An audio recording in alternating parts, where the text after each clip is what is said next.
Hey all, welcome to part 2 of day 13. In today's session, I am more excited than you guys because in day 13 itself, we are going to see how to create a web page and we are going to learn conditional statements through that. So yeah, let's get started because I believe my time and your time both is precious.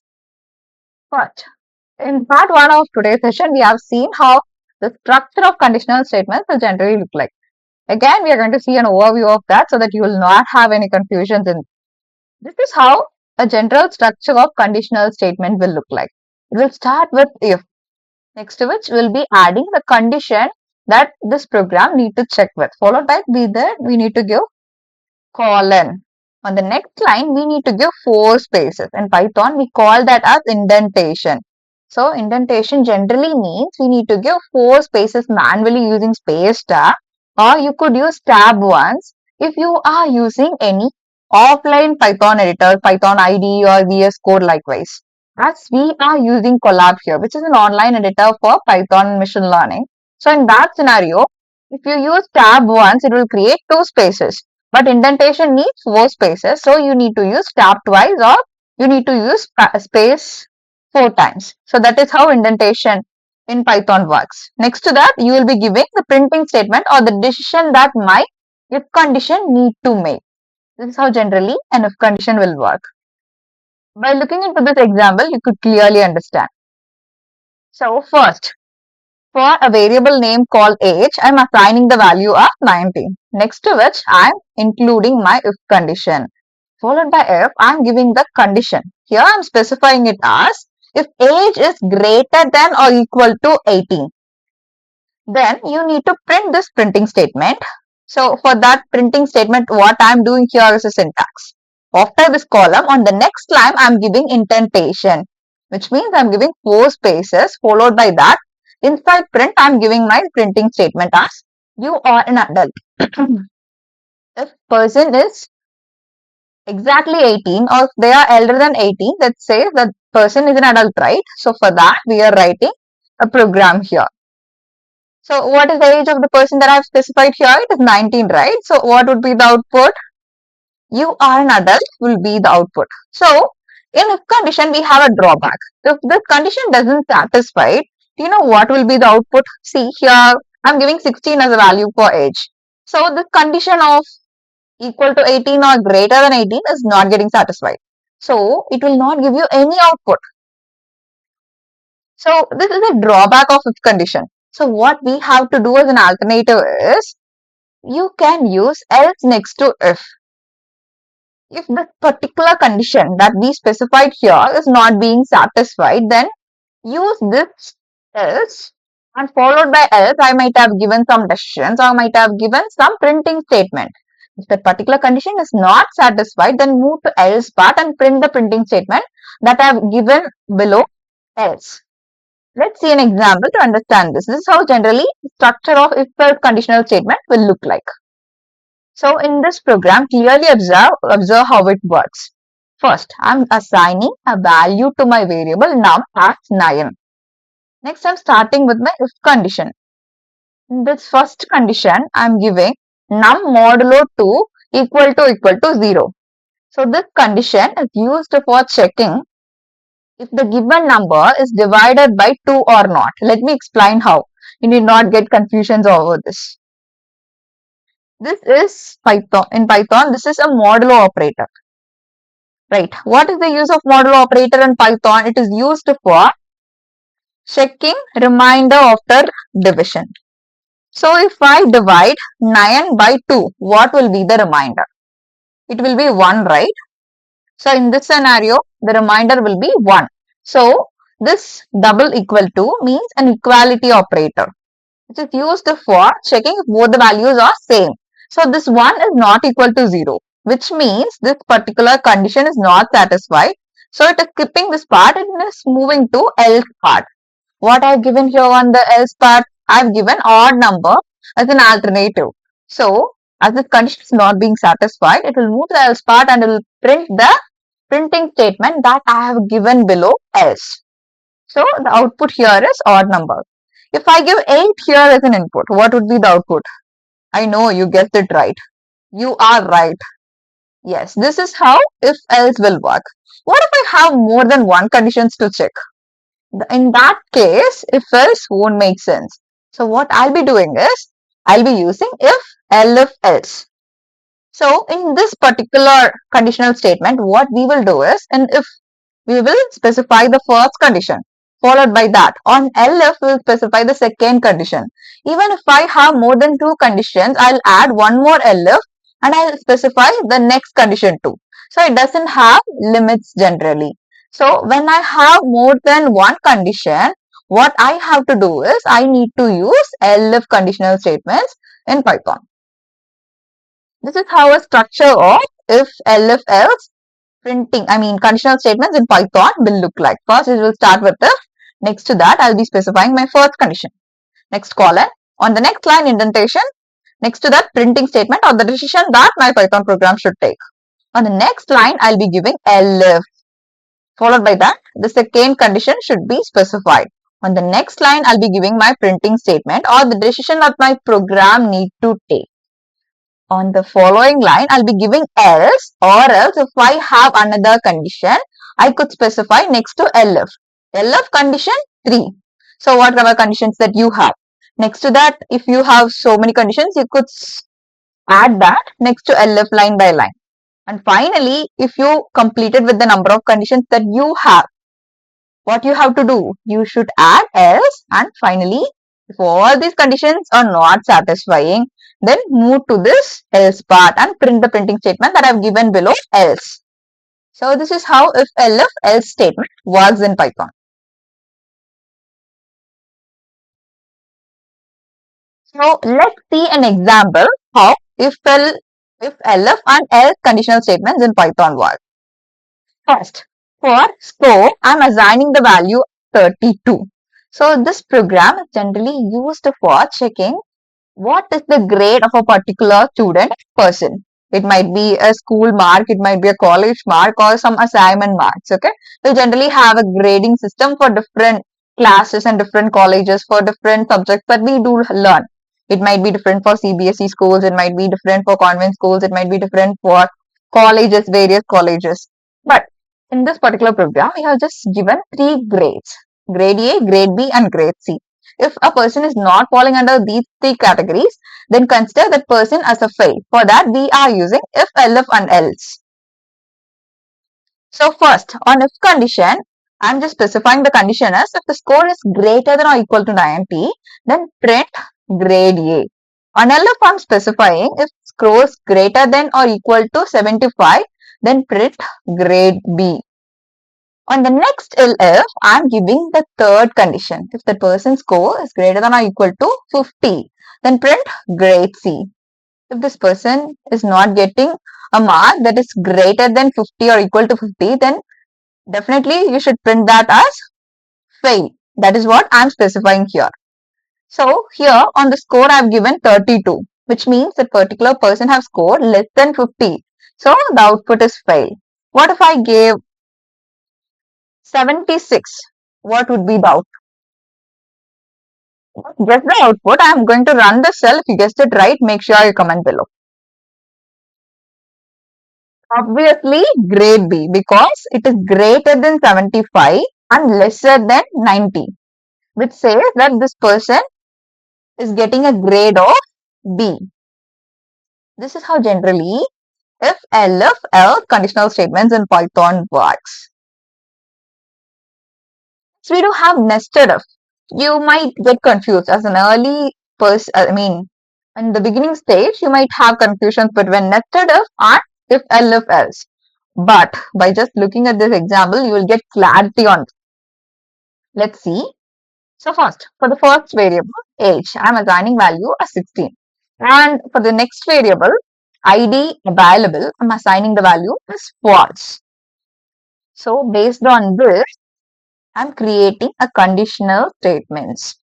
If a particular person's age is greater than or equal to 18, so this is the condition that I am specified. Okay. So nested if has a structure similar to this. After if else, in between if and else, I'll be adding another if else. So that is why it is called as nested if statements.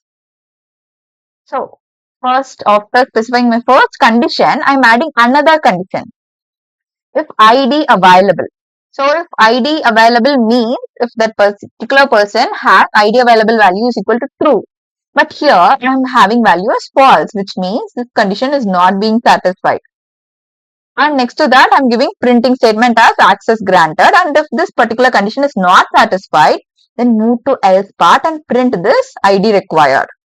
And for this condition, for if age is greater than or equal to 18, I'm giving the else part as not allowed. Let me explain how this program works. By looking at just this program, you might get confusions if you are new to coding for sure. First, it will go to this part. It will check if the age is greater than or equal to 18. As I have specified the value of 16, what will happen? It will directly move to the else part as this particular condition is not satisfied. Output would be printed as not allowed. If I have value as 19, okay, let's consider if I have value as 19 and if I have value of ID available as true. This is the value that I have.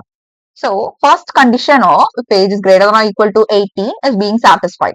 The next condition of ID available as it has a value of true. The second condition is also being satisfied here. So both the conditions are satisfied. So the output would be access granted. But if my first condition age is equal to 19 is satisfied and second condition of ID equal to available, ID available is not being satisfied, which means I have given the value as false. So my first condition got satisfied. So in my program, it will enter the conditional statement. Condition got satisfied. So it will come to this part. If ID available is being checked. As this condition is not being satisfied, it will ignore this part, print, and it will move to the else part here, and the output would be ID required. Let's run and see. Yeah, that is how it simply works. In this specific part, if you have any doubts, without hesitation, ask them in comments. Next, we do have ternary operator. If you are following my videos continuously, you might have seen this part on the types of operators. So we have seen about ternary operator. I explained you guys that ternary operator is used for specifying if and else on the same line, and I'll be explaining about how conditional statements work in future videos, and the future came today. So we have seen about if and if else, and we have seen about if-elif-else, we have seen about nested if, right? But if there is a possibility to use both if and else on the same line, that possibility is called as ternary operator. So this is the syntax of ternary operator. So we will be using conditions both if and else on the same line. Let's see an example to understand it in an easy way. First, for two variables, I'm assigning a value. First variable, I have value as 15. For second variable, I have value as 10. And here comes the ternary operator part. Inside a variable called result, I'm trying to print A is greater if value of A is greater than B. If not, move to the else part and print B is greater. Now look into the values of A and B. Which one is greater? Absolutely A is greater, right? So the output is A is greater. What if I gave 10 here and I gave 15 here? So the first condition, which means A greater than B, is being satisfied. So the what would be the output? A greater than B is not being satisfied, so it went to else part. So what happened now? I mistakenly told that A greater than B got satisfied, but what I did is I just changed the value of B to a greater value. So what will happen now? The else part printing statement will get printed. So that is why we got B is greater as an output.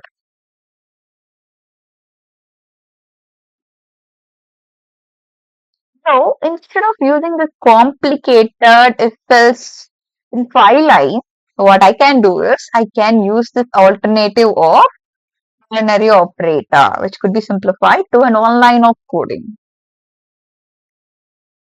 Next, we do have logical operators. We are going to see how to use logical operators in conditional statements. We have three different types of logical operators, right? What are they? One is and, the second one is or, the third one is not. The first type of and will be used to check if both the values, if I have two conditions and both the conditions are satisfied, then the output would be true. If one of the condition is not being satisfied, then the output would be false. If both the conditions are not satisfied, then the output would be false. But when it comes to or in logical operator, if I use or, even if one condition got satisfied, the output would be true. And if both the conditions are satisfied, the output would be true. Only if both the conditions are not satisfied, then I see output as a false. And finally, not is used for seeing a result that is exactly opposite to what condition I specified. These are the differences between logical operators in Python. If you want a few more clarity, just go to operators in Python part and just revise and come back. So you will get clarity on it. Here. First, for age variable, I'm specifying the value as 12. And for has passed variable, I'm specifying the value as true. Now, let's go into the conditional statements part. So for if, I'm checking if age is greater than or equal to 18, and I'm also checking has passed. So what is the use of logical operator and? It will check both the conditions. If both the conditions are only satisfied, then the output would be true. Even if one condition is not satisfied or if both the conditions are not satisfied, the output would be false, or it will print a printing statement that is given on the else part. Now, ask both the conditions. See, the age is equal to 12. So the first condition is not satisfied here and has passed equal to true. So the second condition is satisfied. So what will happen? One condition only is satisfied. So obviously the second part, I mean the printing statement and the else part will get printed. What if I give 20 here? 29. Let's give 29. So 29 is a value for age and true is a value for has passed. So what does it mean? Both the conditions are getting satisfied. That is what AND operator, logical operator needs. So that particular part is satisfied, that condition is satisfied. So this printing statement, entry allowed, will get printed. Yes. And finally, we are going to see something that I have mentioned on the starting of this video. We are going to build a live page based on this nested if conditional statements. First, let's look into the logic. We are just going to build a web page to see how a basic web page entry part will look like. If you get into any web page, what will you be seeing at the first page? You'll be seeing a login page, right? Where you need to enter your username and password or mail ID and password. So here we are creating a web page with these two entry parts. First, you need to enter your username and your password. So for that, what I'm doing is for two variables, I'm specifying the value. Next to which I'm using nested if.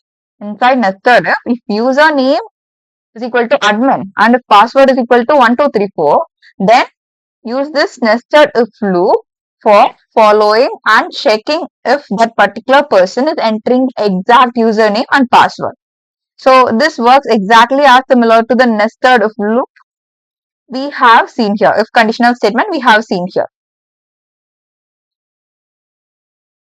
So this will generally check if a particular person is entering the exact username and password.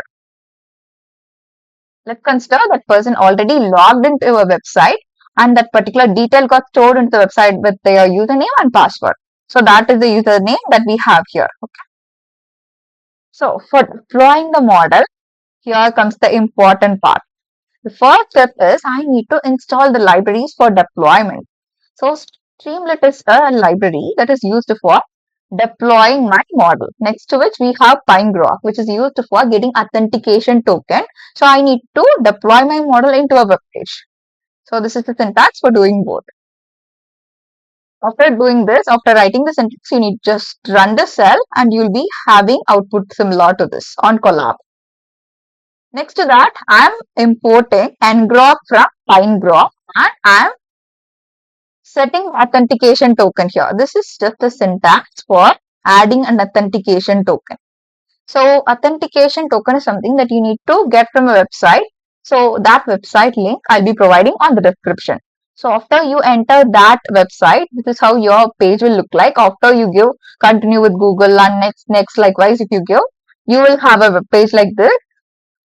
So You might just look into the left side part.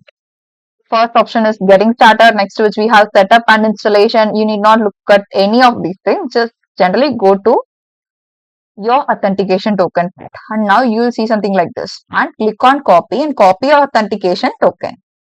And come back here and paste instead of token, just paste the token that you got from there and run this cell. So here we have used that nested if conditional statement.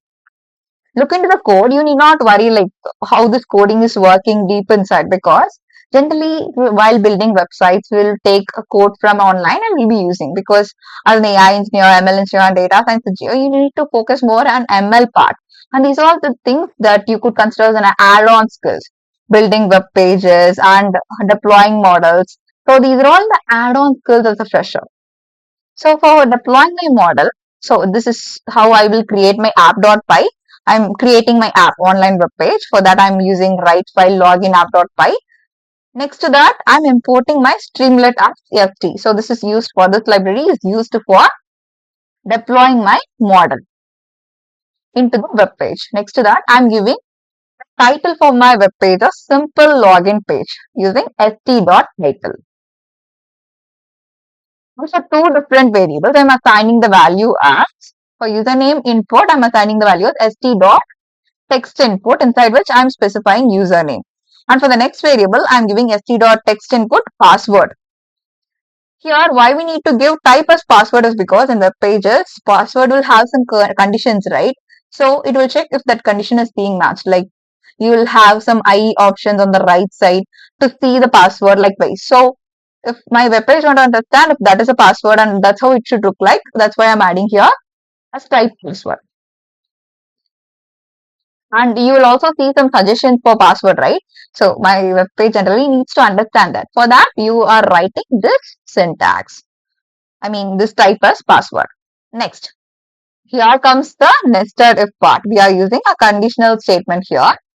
So first, before getting into the nested if part, I'm giving inside an if conditional statement, I'm giving st dot button, inside which I'm specifying login. After my user enters the username and password, if they click on the login button on my web page, then check if the username is admin and the password is 1234. Okay. So these are the values that I've assigned to these two variables. So my program need to go and check. Now come into this nested part. If username input, I mean the input given by my user is as same as this username admin, then move to that, give the output as login successful. I mean if username input is equal to admin and password is 1234 as per the given if conditional statements, if both the conditions are being satisfied, then give login successful. If a particular person is not giving the right password, instead of 1234, if I give 0123 likewise, then it will give me output as incorrect password. If first condition of giving username, if I give a wrong spelling for admin, it will give me an output as user not found. So if my first condition is not satisfied, I'll see output as user not found. If my second condition is not satisfied, I'll see incorrect password. If both the conditions are satisfied, I'll see output as login successful. That is the logic that you need to look into for now. Next to that, this is a syntax that you need to use for deploying your model. So after you run this cell and next to that, if you run this cell, you'll be seeing two different links. In that, first you should click on this local host link, which will open a page like this. You need not consider this because it is running on the back end. And next you need to click on this link, HTTPS link. Then you'll see a web page like this.